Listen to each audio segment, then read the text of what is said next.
This is what I'm working with. They're getting kind of flat. I'm riding too much on the road. All right, let me be the first to say Happy Liberation Day. We're gonna put a new back tire on the KLR. This is the Shinko 700 series. I will put a link to this before the tariffs hit. Y'all can get one of these. And I'm gonna say these are the best tires you can get for the KLR 650. Now you're gonna be tempted to get those Tusk D Sport tires. I'm gonna tell you right now, it's not worth it. They wear uneven, they're really cheaply made. And also, if you get a pinch flat on them and you gotta change it on the side of the road, you'll never be able to. The rubber's too hard, the material's just not up to par. So, we're gonna do this without special tools and we're gonna get started right now. All right, the first special tool that I do not have is a motorcycle jack. So, a few ways you can go about this. Some people can just take the pannier boxes off and prop it up on the kickstand, set it up. I've got a floor jack with a piece of wood on it. I'm gonna use to put under the skid plate and knock the back wheel up. You can also use a ladder. I'm going to use a combination of the floor jack and the ladder. The floor jack's going to lift the back wheel up. The ladder's going to kind of stabilize it so if it does kick out, it won't fall over on me.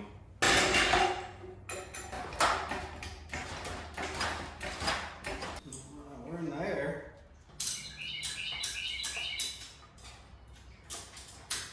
The rear wheel's off the ground, so like I said, no special tools. Let's get started.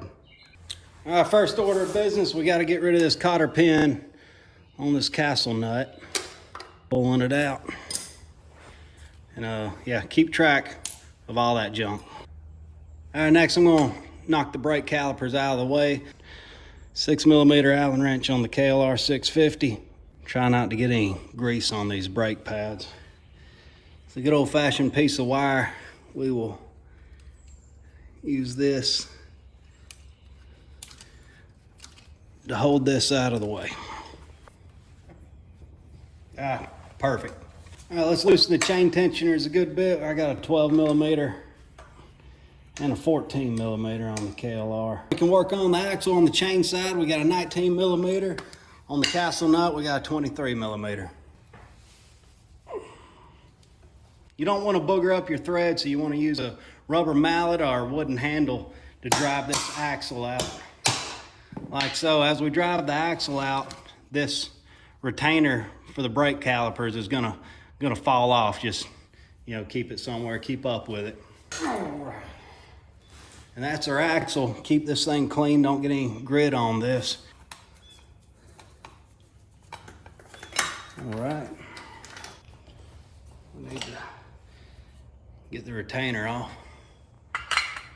Oh man, this bike is a mess. And now our rear wheel is free. These are bearing covers. Inside is the bearing. Don't get this thing dirty. Now is a good time to stick your finger in there, roll it around. Make sure you got no hard spots in your bearings. We got it on the other side as well. Take the sprocket off. Inside you got some rubber damper here. Make sure those aren't chewed up. And now's also a good time to make sure your sprocket don't look like shark's teeth, kind of like mine. Pop out the old valve stem. If you don't have a valve stem removal tool, I guess it is possible just to stick something down in there, let all the air out, or you can make a little valve stem tool like I did and take it right out. This thing might shoot out like a rocket. All right, got it. Just gonna use a little 10mm wrench to get the nut off the valve here. Typically not hard to break a motorcycle bead.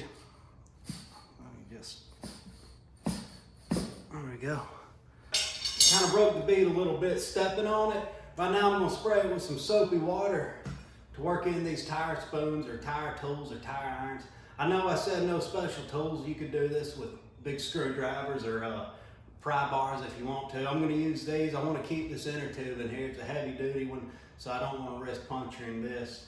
I can put a link to these in the description if you want to get a pair of these. These are good to have for anything. These aren't motorcycle specific tire tools here. All right, I'm working very hard for you to get this bead broken. So y'all hit the thumbs up button. We've got it on the run now.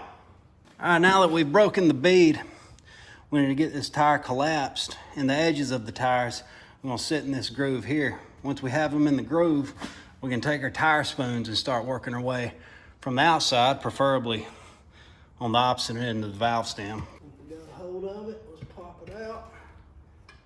There we go, we got us a bike. I'm gonna lock that behind the brake rotor. There we go. We have got it on the run.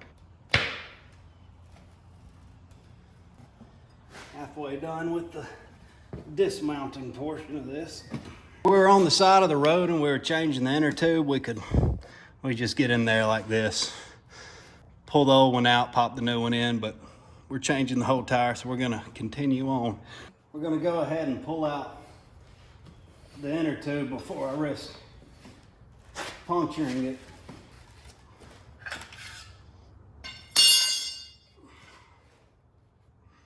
That was a pain. Now's a good time to inspect this ring right here. What this does is it keeps your spokes from rubbing into your inner tube and popping it.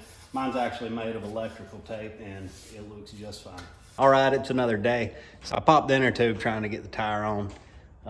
It's tragic, but it's just the way life is sometimes. So I'm waiting on the Amazon man to bring another inner tube. And while I'm at it, I went ahead and ordered a sprocket. So we're gonna take the sprocket off the old damper here. Amazon done dropped off my tube and sprocket, thank goodness. Probably my sprocket. It sure is. Loading power transfer engineer JT sprocket. So yeah, this is for a KLR 650. I can put a link to this one in the description as well. Not sure the torque specifications, but if they wanted 100 pounds, they'd have put a big giant 3/4 inch nuts on this thing. Heavy duty motorcycle tube. If you have a KLR 650, I'll put the link to this in there. And yeah, hopefully I won't pop this one too. After consulting an expert, I should put it in the tube to let it hold its shape. Put it in the tire and then working on the tire spoons. That's gonna lessen my chances of pinching this thing and putting another hole in the tube. All right. The tube is taking shape, less of a chance for it to wrinkle and pinch on the tire spoons. Found my hole for the valve stem here.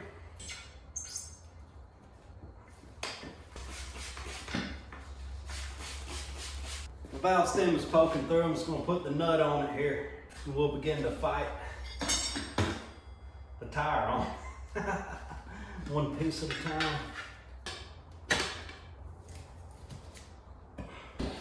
All right. We got the first half on.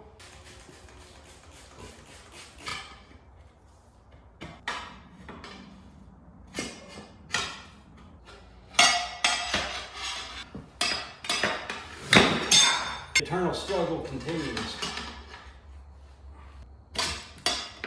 Last bite, come on!